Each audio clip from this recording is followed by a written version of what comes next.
माता पिता निराश होते हैं। मैंने घर पे वादा किया था कि चलो 5-6 साल से लगे, मम्मी पापा आप मुझे 1 साल का समय दे दिए। खुद की हिम्मत नहीं होती कि उनसे हम नजरें मिला पाएं। बिल्कुल, शादी के लिए तो बहुत ज्यादा प्रेशर होता है, रिश्तेदार हैं, घर वाले हैं, बहुत ज्यादा प्रेशर होता है। फैमिली के साथ साथ आपके पास समाज का भी प्रेशर होता है। हर किसी घर वाले इतने सपोर्टर भी नहीं होते हैं, उनके अगेंस्ट आके तैयारी करती हैं। धोबी का कुत्ता घर का ना घाट का, वही हिसाब हमारा हो जाता है। हमारे इलाहाबाद आने का कोई मतलब ही नहीं था, हम भी शादी करके कहीं जा सकते थे। मेरी मम्मी मुझसे बोली, अगर तुम्हारे साथ अन्याय हो रहा है तो तुम अपने अधिकारों के लिए लड़ो। नमस्ते, मेरा नाम प्रशांत है।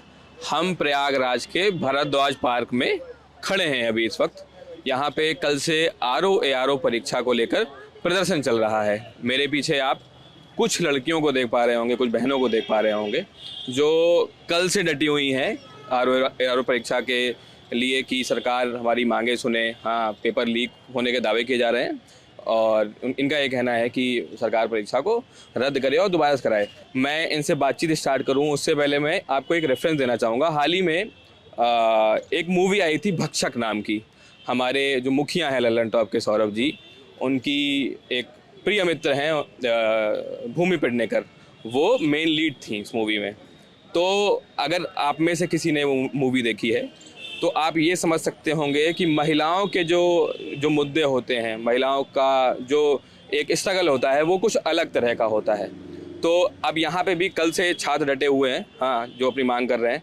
तो इन महिलाओं से पूछेंगे कि एक परीक्षा होती है, पेपर होता है, ये सालों तैयारी करती हैं, उसके बाद खबर आती है कि पेपर लीक हो गया, तो उसका असर इनकी तैयारी पे, इनके करियर पे कैसे पड़ेगा।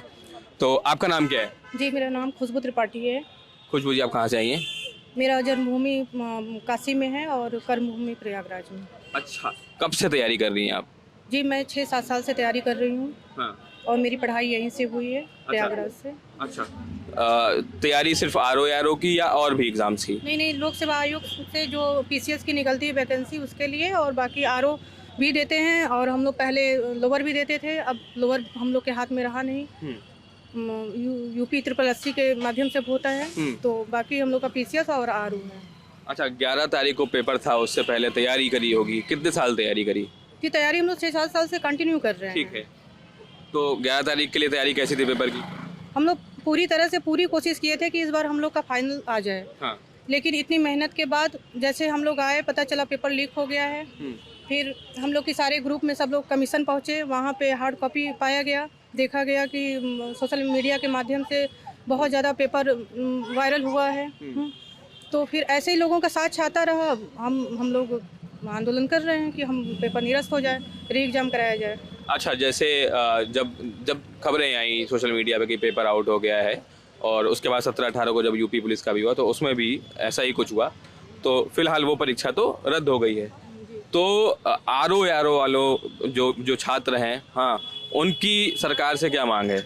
हमारी मांग है कि अगर जो धांधली हुई है, बहुत बड़े स्तर पे हुई है, व्हाट्सएप, टेलीग्राम, बाकी जो भी ग्रुप में हुआ है, और ये निरस्त हो जाए, बाकी री एग्जाम कराया जाए। सरकार से मांग है कि जो अन्याय हो रहा है लोगों के साथ, और वैसे भी जो युवा बहुत ज़्यादा बेरोजगार है आज के समय में, और इसके ऊपर अगर इतनी बड़ी धांधली हो रही है तो उनके साथ अन्याय हो रहा है, तो उनके साथ न्याय हो और बाकी री एग्जाम कराया जाए। बाकी कुछ नहीं हम लोग को चाहिए। अच्छा, आपका नाम क्या है? नेहा शर्मा। आपने भी नेहा जी पेपर दिया था? Yes sir. तो अब क्या, अब तो अभी पेपर लीक खबरें आ रही हैं और सरकार ने कमेटी बनाई है, जांच होगी, तो कब तक, मतलब परीक्षा के चक्कर में या और कोई एग्जाम की तैयारी है, क्या है? यस सर, PCS के भी 17 मार्च को PCS है, उसमें कंसल्टेशन नहीं बन पा रहा है। हाँ। इधर हम लोग आंदोलन पर डे कर ही रहे हैं, कुछ हो नहीं रहा है। आयोग से कोई मतलब आयोग कुछ कर भी नहीं रहा है, कोई जवाब भी नहीं दे रहा है। हम लोगों का बस एक ही मांग है कि री एग्जाम जल्द से जल्द करा दे, या तो लिखित दे दे कि कब तक कराएं। अच्छा। यस। अच्छा, ये बताइए कि चलिए आयोग ने माना कि मतलब जो भी है, माना या ना माना अभी, हाँ, कमेटी बना दी गई। हाँ, मैं कल जब वहाँ छात्रों से आयोग के बाहर बात कर रहा था, तो जो आप लोग, आपके जैसे ही कई छात्र ऐसे थे जो कह रहे थे कि 17 को उनका PCS एग्ज़ाम है। तो उनका ये कहना था कि इस एग्ज़ाम की वजह से हम प्रोटेस्ट कर रहे हैं, हाँ, हमारी तैयारी इफेक्ट हो रही है उसकी वजह से। तो उस एग्ज़ाम के लिए फिर कैसे तैयारी कर रहे हो आप लोग? तो नहीं कर पा रहे ना, उसमें कंसल्टेशन ही नहीं हो पा रहा है। दिन भर आंदोलन करो, रात को ही जाना है, अंदर जो पैसा दे के ही जाना है, तो वैसे भी तैयारी करने का क्या मतलब है? आप उन्हीं लोग को ले जाइए जो पैसा दे के जाना चाह रहे हैं, वैसे भी हम लोग दिन रात मेहनत करके भी क्या करेंगे, मेहनत करेंगे, पता चला पैसा देने वाले जा रहे हैं, सीट भी बहुत कम है, तो सबको रोक दीजिए, पैसा देने वालों को अंदर कर दीजिए, वही सेलेक्ट हो जाएं। हम लोग क्या करेंगे तैयारी करके, इतने सालों से कर रहे थे, हम लोग पूरी उम्मीद लगाए रहते हैं कि चलो ठीक है हम लोग दिन रात मेहनत करेंगे, कोई दिक्कत नहीं है, लेकिन अगर उसका फल ना मिले, तैयारी करने का कोई मतलब नहीं है। तो फिर हम लोग तैयारी छोड़ दिए हैं, पीसीएस की भी तैयारी छोड़ दिए हैं। और रही बात तो लोकसभा आयोग को पीसीएस का भी डेट कैंसिल करना चाहिए, क्योंकि तैयारी कोई कर नहीं पा रहा है। और ऐसे भी जो धांधली इतने 58 केंद्रों पे इतना हुआ है, लड़के फिर उसमें शामिल होंगे, तो वहाँ फिर से होगी, क्योंकि सिस्टम में कोई सुधार अभी हुआ नहीं है, तो धांधली फिर से होगी, तो उसको भी निरस्त कर देना चाहिए। बाकी री एग्ज़ाम का डेट तो घोषित करना ही चाहिए। हम लोग आंदोलन करेंगे, जब तक नहीं होगा हम लोग करेंगे आंदोलन। लेकिन अब चलिए ठीक है, वो निरस्त हो जाएगी, फिर से 5-6 महीने के लिए लटक जाएगी। हाँ, आपको तैयारी फिर से नए सिरे से। 6 महीने की बात नहीं है, इससे पहले भी 2016 में हुआ था, तो 3-3 साल लग गए हैं।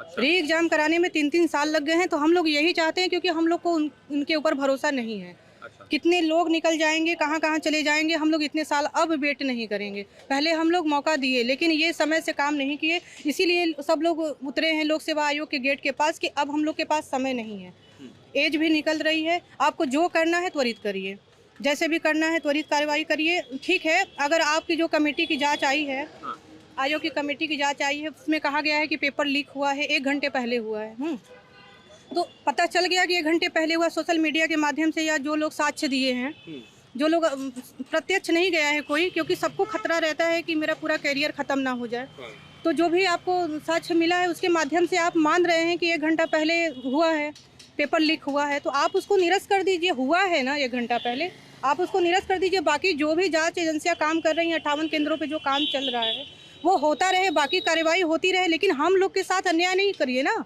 हम लोग के साथ जब तक नहीं जाएंगे, धांधली वाले तो भाई जो चोरी करेगा वो तो छुपने की कोशिश भी करेगा, इतने आसानी से तो पकड़ा नहीं जाएगा। और ये बहुत बड़े स्तर पे अगर हुआ है तो 1 दिन 2 दिन का काम तो है नहीं, तो सालों लग जाएंगे खोजने में, सालों लग जाएंगे। तो हम लोग ऐसे तो बैठे नहीं रहेंगे ना। री एग्ज़ाम करा लीजिए आप, ठीक है, डेट नहीं दे पा रहे हैं, आपको अभी नहीं कुछ करना है, तो री एग्ज़ाम कम से कम कर दीजिए कि डेट आप जब भी क्लियर करेंगे हम लोग अपनी तैयारी में लगेंगे। और पीसीएस में भी हम लोग ध्यानपूर्वक बैठ के पढ़ सकते हैं कि चलो ठीक है हम लोग के साथ न्याय हो रहा है।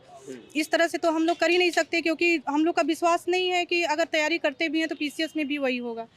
तो अच्छा ठीक है, एक बात ये आती है कि अगर पेपर डिले होता है मान लीजिए, तो कई अभ्यर्थी, जैसे अभी मैडम ने कहा कि 3-3 साल में पेपर नहीं हो रहा है, तो एक टेंशन अभ्यर्थियों की ये होती है कि हम ओवर एज हो जाएंगे। तो अगर ऐसा हुआ तो फिर क्या करेगा अभ्यर्थी? ऐसा अगर होता है तो फिर व्यक्ति के पास विकल्प ही कहाँ बचते हैं। खासतौर से महिला अभ्यर्थियों की जो समस्या होती है कि हमें घर से देखिए इतना समय नहीं मिलता, हमारी भी एक एज जा रही होती है, हमारे ऊपर एक घर का अलग से प्रेशर होता है। 2016 की जो भर्ती इन्होंने 4 साल में पूरी की, अब इस भर्ती को ये 4 साल में अगर लटकाएंगे तो बताइए कि हमारे पास इतना समय है कि 4 साल बाद हम इस भर्ती में अपना योगदान दे पाएंगे या बैठ पाएंगे? तो हमारी बस देखिए सीधी सी डिमांड है, किसी भी परीक्षा में पारदर्शिता बेहद आवश्यक होती है। सबको पता है पेपर वायरल हुआ था, 1 घंटा पहले वायरल हुआ चाहे 24 घंटा पहले, ये चीज़ मैंने कल भी बोली थी कि 1 घंटा पहले वायरल हो चाहे 24 घंटा, लेकिन पारदर्शिता तो प्रभावित होती है। आप निरस्त करिए, ये बताइए कि हाँ एग्ज़ाम होगा तो हम लोग कॉन्सेंट्रेट करके पढ़ाई कर पाएँ। फिर से हमारा पीसीएस से भी कॉन्सेंट्रेशन हट रहा है, इस एग्ज़ाम से भी हमारी उम्मीद जा रही, तो बताइए आगे हम क्या करें? हमारी आयोग से छोटी सी मांग है, आप पेपर निरस्त करिए। पारदर्शिता प्रभावित हुई है, री एग्ज़ाम की तिथि घोषित करिए, थोड़ा लेट करिए, उसके लिए हम लोग पूरी तरह से लग के पढ़ना है, क्योंकि हमें फेयर कंपटीशन चाहिए।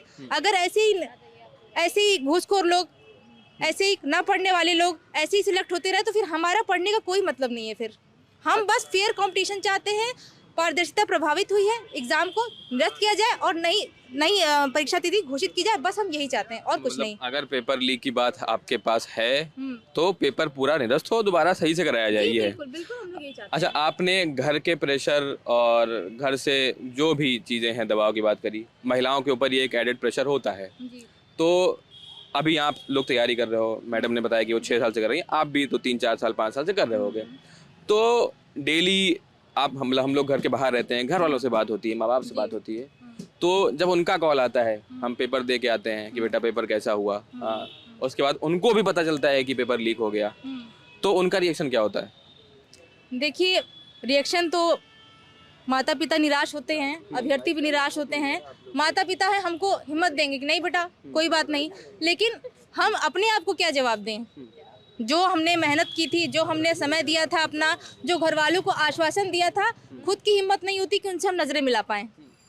सीधा सा हमारे कहने का यही मतलब है कि री एग्जाम कराएं और हमें कुछ नहीं चाहिए, क्योंकि एग्जाम में पारदर्शिता प्रभावित हुई है, पेपर लीक हुआ है, ये सबको पता। आयोग इस बात को क्यों नहीं मान रहा, ये हमें समझ में नहीं आ रहा है।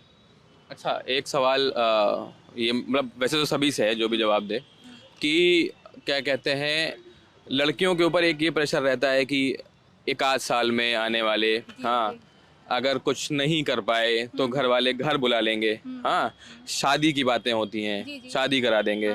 तो क्या मतलब घर वाले मतलब इन सब चीज़ों को लेकर क्या कहते हैं? बिल्कुल कहते हैं, हर लड़की के ऊपर ये प्रेशर होता है। मैं खुद अपना बता रही हूँ कि मैंने घर पे वादा किया था कि चलो 5-6 साल से लगे, मम्मी पापा आप मुझे 1 साल का समय दे दिए। और दूसरी बात ये होती है, महिला अभ्यर्थी होने के साथ साथ आप ग्रामीण परिवेश से अगर आते हैं तो आपके साथ फैमिली के साथ साथ आपके पास समाज का भी प्रेशर होता है। दूसरी बात, हर प्रतियोगी की आर्थिक स्थिति एक जैसी नहीं होती, चाहे वो लड़का हो चाहे वो लड़की हो।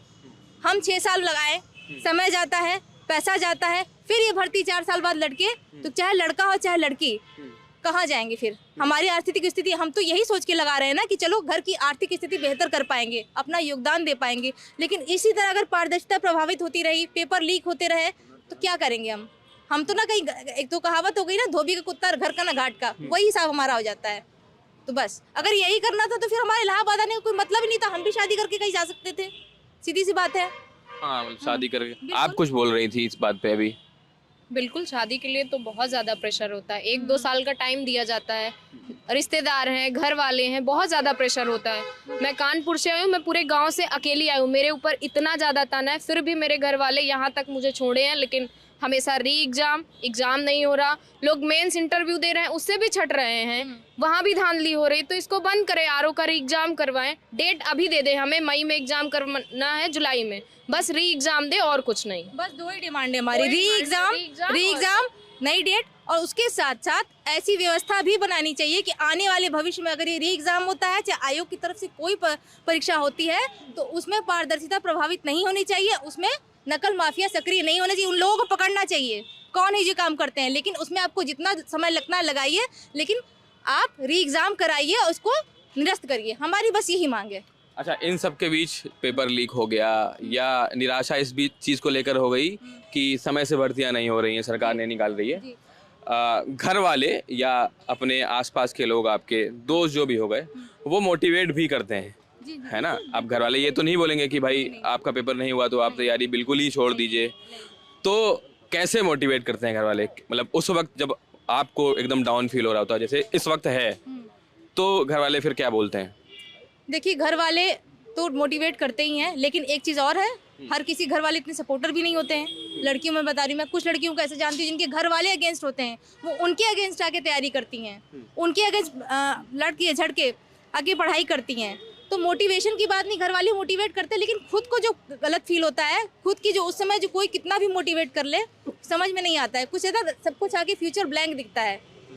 तो मोटिवेशन किसी काम नहीं आता। हम जिस उद्देश्य के लिए आए थे, जब वही नहीं कर पाए तो मोटिवेशन से क्या हो जाएगा? हमको तो अपने लक्ष्य की प्राप्ति करना था ना, हम वो चाहते थे। अच्छा जी, तो मैं ये सवाल आपसे पूछना चाहूँगा। हाँ, मुझे आप सब में सबसे ज़्यादा परेशान आप ही दिख रहे हो कि इस वक्त घर वाले कैसे सपोर्ट कर रहे हैं? जी, इस समय तो घर वाले सपोर्ट कर रहे हैं, पूरी तरह सपोर्ट कर रहे हैं। मैं आंदोलन में लीड भी कर रही थी, तो घर वालों को पूरा सपोर्ट है कि अगर तुम्हारे साथ अन्याय हुआ है तो न्याय होना चाहिए, अन्याय हुआ है तो न्याय होना चाहिए।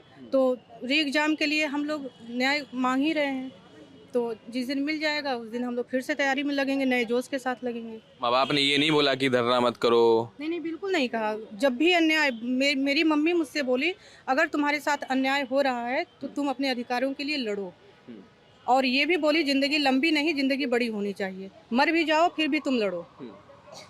तो मम्मी पापा का पूरा आशीर्वाद है मेरे साथ, और हम लोग मेहनत किए हैं, अच्छे कंपटीटर रहे हैं, तो फिर हम लोग अपने अधिकार है, हम लोग का मांग करने का अधिकार है, और हम लोग के साथ गलत हुआ है। और योगी जी से भी कहना चाहती हूँ, बाबा योगी जी से भी कहना चाहती हूँ कि वो भी हम लोग के साथ न्याय करें, हम लोग के साथ गलत हुआ है। जो नकल माफिया हैं, जो बीच के बिचौलियाँ हैं, वो जो हम लोग के अधिकारों को छीन रहे हैं, उनको कड़ी से कड़ी सज़ा भी दिया जाए ताकि आगे भी कभी ऐसा गलत ना करें।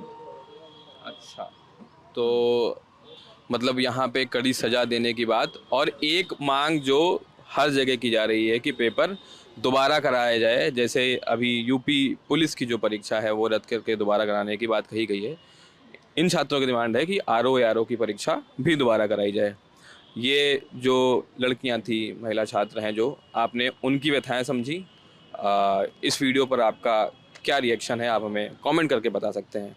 आपके लिए वीडियो शूट किया था मेरे साथी प्रशांत ने। धन्यवाद।